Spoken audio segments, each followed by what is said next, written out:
Hi, we're here today with Sarah Cruz of Embrace Ayurveda, and I'm really excited to just be able to sit here and share with you her amazing journey and her amazing offerings. She's a mom, a Ayurvedic practitioner, and so much more. And I'm just happy to be here today with you, Sarah. I've known you for so long and seen you so immersed in what you do. You live it, and you live Ayurveda. You live the path. And I would love you to share more about what Ayurveda is and who you are. So just welcome here today, Sarah. Thank you, Ashera. I'm so happy to be sharing with you and your guest and just sharing with people more about Ayurveda. I feel like even nowadays, when I use the word Ayurveda, people are like, Ayur, what? What's that? If they see the word or hear the word, they're not sure what it means. And just to keep it really brief, Ayurveda is the ancient medical system from India, and it arose at the same time as yoga. So really Ayurveda for the health of the physical body, and yoga ultimately to bring balance for the mind, and union with the divine is really the ultimate aim of yoga. So when you bring yoga and Ayurveda together, there's a lot of potential for healing and growth in this lifetime. So I just feel super blessed that I learned about Ayurveda when I did. I just was interested in all forms of natural healing. I hadn't heard about Ayurveda when I was in high school, but when I was about 19 years old living in Seattle, I met this Ayurvedic doctor at a talk, and everything he shared about it completely lit me up. And I was thinking, okay, I think I found my thing in this life. Tell me more, tell me more. So he ultimately guided me to study with Dr. Ladd in Albuquerque. And so I did my studies of Ayurveda primarily in Albuquerque with him at the Ayurvedic Institute, and then ended up going back and forth to India, studying with different doctors. And I'm getting ready for another trip to India. It's been about 15 years since I've been there. So I'm really looking forward to returning and seeing how things have changed. And I was just telling somebody the other day that in India, Ayurvedic herbal apothecaries are as common as Starbucks in Seattle, especially in South India. There's like herb shops all over the place. So I'm looking forward to showing my daughter some of these things, like the roots of Ayurveda and how it's still being practiced these days. That's so great. I'm so excited for your going back to India and the roots of what you share with people, and especially women. Of course, you share Ayurveda with everybody and live it. And you've shared a little bit about your background with Ayurveda, um, and India. And what do you love most about Ayurveda? What really excites you about Ayurveda? Ayurveda, it teaches us more about who we are. It reveals to us who we are and how to go about living a fulfilled life, a life of balance, but also fulfillment. And it gives us an opportunity to move toward our potential or our purpose in life. Ultimately, I feel like that's why I do what I do, is that when a person is suffering or having physical pain, it's difficult to kind of grow spiritually or to fulfill one's purpose or one's joy if we're bogged down by suffering. So I feel like with Ayurveda, with yoga, with these ancient practices, people learn about who they are in context to nature and the world, and can return to their own unique state of balance. And when that occurs, the pain and suffering goes away, and there's more energy to move toward those things that really fulfill us in life. So I think that is truly what keeps me excited about continuing this path of Ayurveda. And I feel like it's going to go on my whole life. I just really feel thankful that I learned about it when I did, and can share with my daughter and community about it. Yeah, you've been doing this for so long, it feels like 20 years. You've been, working with Ayurveda maybe more, and you're so graceful at it, and you've affected so many people and so many lives, on your journey. And you've seen amazing growth in people. It must be really inspiring for you and for them when they move through something they didn't know was possible with simple ways, earth-based ways of Ayurveda, and bring that into their lives. So how do you actually now practice Ayurveda? Like, what ways do you practice that, and what do you think is most of benefit? Because I know you do a lot of things, from coaching women to lose weight, to increasing their metabolism and all of that, and health coaching, empowering women to cook amazing meals. But how are you practicing mostly these days, and what inspires you about that? Yeah, so these days I'm mostly offering Ayurvedic consultations, and that can be done in person at my office here in Cannon Beach, or online via Zoom. So Ayurvedic health and wellness consultations, it's like going to see a naturopathic doctor or a Chinese medicine practitioner. I look at the health history, the current health state and goals. And then, as I'm looking at these things, I'm looking at what's behind things, what's kind of at the core of what's going on for somebody. And so that's what I love to do, is supporting people with their health, their well-being, all levels of who they are in consultation setting. But also I offer a 3-month program where I meet with a person once per week or so for about 3 months to go deeper on different areas of their health and their life, because sometimes there are a number of things at play and we need to spend more time on those things. So I find that really fulfilling, working with people in that way over time and uncovering kind of what's really going on and giving them lifelong tools to sustain their optimal state of health.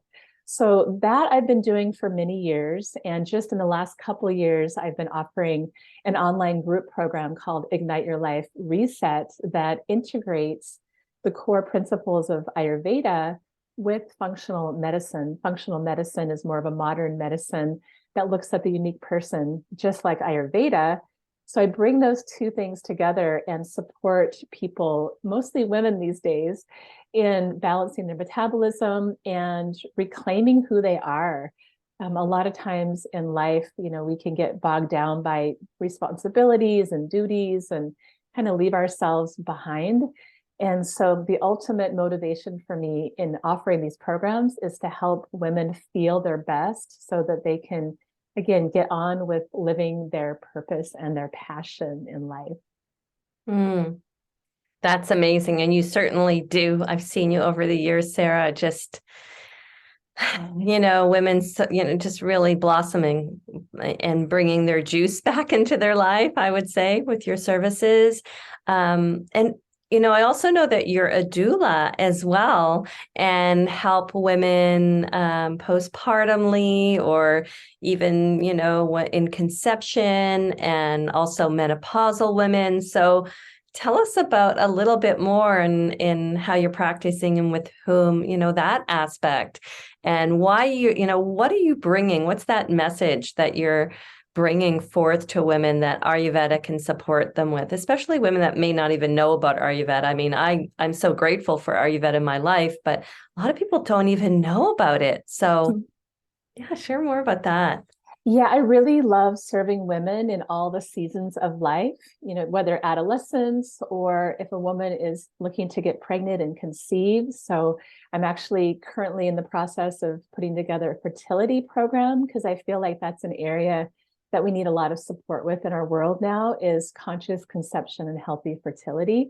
So that's in the works. And then also pregnancy and postpartum care. I've spent a lot of time offering women support in those ways. And then more recently, and the last 5-10 years, I've really shifted my focus also in supporting women in perimenopause, menopause, and beyond, like really those junctions in life, between adolescence and adulthood into menopause. It's in those junctions that a lot of things can come up for people, things that are maybe unresolved or things that haven't been fully acknowledged. And I just love kind of capturing people in those times and kind of looking at what's going on and how to give them tools to move gracefully through these times in life. not only for their physical well-being, but for their spiritual well-being, to be able to redirect their attention inward and to listen more deeply to their heart's calling, their heart's desire, that they do get to fulfill their purpose and their joy in life, and not always energy going out to everybody else, but it's okay to redirect some attention, some care toward oneself. And so this idea of self-care and self-love these days, I think, can be a little confusing for people. And I feel like, when a woman takes care of herself deeply, then everybody around benefits. The family, the community, the world benefits. And it really can be that simple. Sometimes people will say, oh, Ayurveda seems so complicated. There's so many pieces, all these Sanskrit words. But what I've really come to over the years is that it's the simple everyday practices that make the most difference. It's not doing more. Sometimes it's even doing less, but doing them consistently is where we have that ease, that balance, that sense of relaxation. And when we're able to sustain that feeling over time, then we can actually look inward, meditate, contemplate. These kind of things become more second nature. So there's a lot of reasons why I love Ayurveda, but this is part of what I'm up to these days. So, Sarah, I know that you cook incredible meals, and for some people, they just are not going to be feeling like they can do all the things. And you mentioned it can be simple things. So give us a little treat, and what would be a practice or something someone could just start with that is related to Ayurveda, that feels like that could really even shift their relationship to their body or their health or their day. What would be a simple couple of things that give us some examples of what can support health and well-being. Yeah. Mm-hmm. Well, some of the most common things that I notice yield the most benefit are, so in Ayurveda, we do what's called Abhyanga, self-oil massage. And when you oil your body, it truly is an act of self-love, not only for the physical body, but the emotional body as well. So this is something that's one of those really nurturing, juicy practices that even if we practice every other day, especially during the colder seasons, fall and winter, it feels so good. And it calms the nervous system and supports good sleep. So I love that practice so much. And then, it's maybe not as exciting, but I feel like it makes such a difference. And that is having your midday meal be a consistent thing in your day. Because a lot of times we get busy, we, override our sense of appetite and hunger, and we might skip the meal or eat at 3 o'clock or end up, eating junk food. But if we can sort of think in the morning or even prep some food and have that ready and eat our regular meals pretty timely, then I feel like the emotions are more stable, the energy is stable, digestion improves, sleep and hormones improve. And this is one thing people ask a lot is, how do I balance my hormones? And truly, the first place to start is with your daily routine. You're eating your meals at a similar time, your self-care practices, how you take care of yourself. Those are the ways we balance hormones. And then later, we can bring in things like herbs and different remedies as needed. So those are a couple of things. And then one practice that I love so much that I teach almost all my clients, whether individually or in my online programs, is pranayama, breath practice. And my teacher, Dr. Ladd, says that there's no pain in the body without stuck prana, life force. And that if we can clear and open those channels, then the pain will go away. And so we can move energy very quickly and effectively through pranayama or breath practice. So one that I teach a lot is the Nadi Shodhana, alternate nostril breathing, for all the physical benefits, but it also dissolves anxiety and prepares the mind for meditation. Oftentimes people say, oh, meditation seems so hard. My mind is so busy. I don't really think I can do it. But truly, if we can kind of hone in on the breath practice beforehand, then meditation just happens. So those are a few: pranayam, eating on time, and self-massage.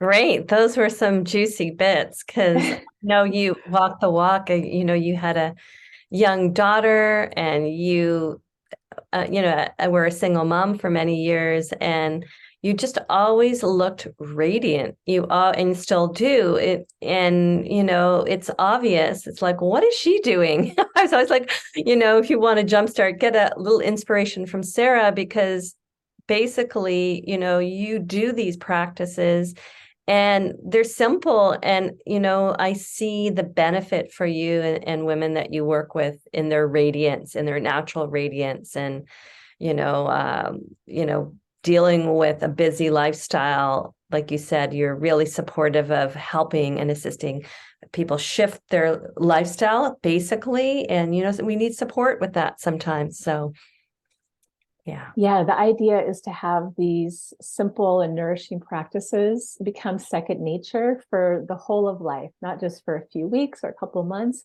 but that they just become what we do. And we do it joyfully, and it ultimately enhances and expands our lifespan. Ayurveda is the science of life, but also the science of longevity. So supporting us in having a long life where we feel our best for as long as possible. So I love that bit about Ayurveda too.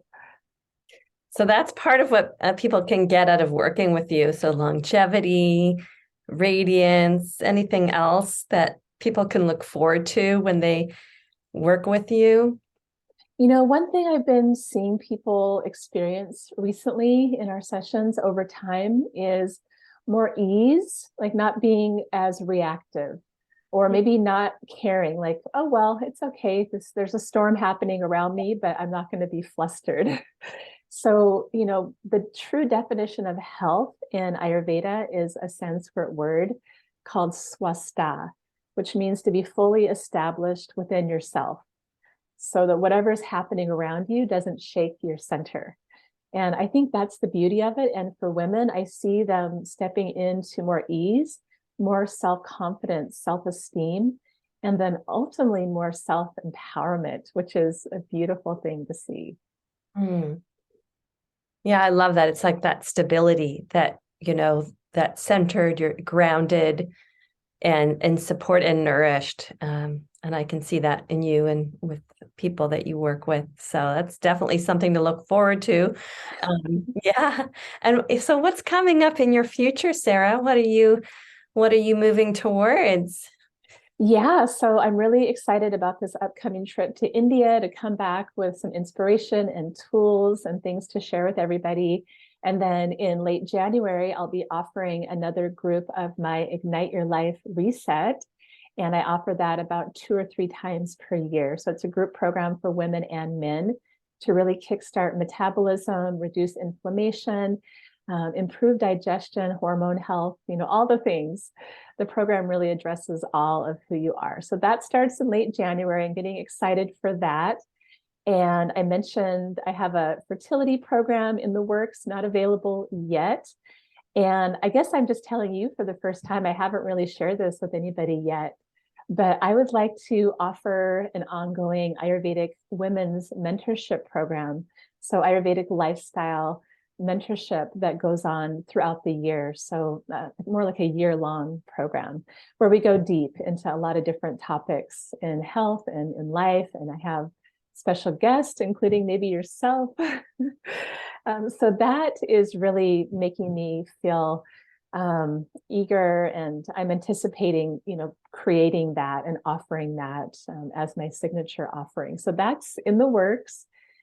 And in the meantime, my constant prayer or meditation is, how can I best serve? How can I best serve what's right in front of me? So things unfold as time goes by. Excellent. That's exciting. A lot to look forward to. And where can people find you? Where can they find you? Because you have so much to offer women and not just health, people, just everything, lifestyle, cooking, diet, any topic. You're definitely can support women, and how can they find you and learn more about what you do? Yeah, so I'm just thankful for this technology we all have these days. We can connect on Zoom. So on my website, which is embrace-ayurveda.com, my services are listed there. And so I offer a lot of my services online this way and also in person. So if you're ever in Cannon Beach and want to stop by and come for a consultation or a breathwork session or just a walk on the beach, let me know. I'd love to see you. Oh, that's wonderful, Sarah. It's always so great just to connect with you and just, see how you really walk the walk with regards to Ayurveda and self-care, and how this consistency and steadiness within you is really a beacon to others. So I encourage anybody to get in touch with you. I certainly have really benefited from just knowing you and Ayurveda rubbing off on me, and having studied Ayurveda as well, but just getting deeper and always being reminded whenever I visit you. So thank you so much. Any last inspiration or parting words that you want to share? Hmm. Thank you, Ashera. One thing I love to remind my clients of is to listen to the inner voice, the inner knowing. And a lot of times life is so full, we can override our inner knowing. But if we can get just quiet enough to listen to that wisdom within, then we'll know the right decisions to make. We'll know what to do because we're following our heart. So we have access to that at any point. It's alive and well within all of us. Mm, thank you. That's awesome. Yep, that's true. Inner heart. So, Sarah, it's so great to connect again and see you as usual all the time, and continuing to share your work with the world. So, thanks for meeting up today. Let's have another tea sometime. Sounds great. Thanks, Ashera. Bye. Bye.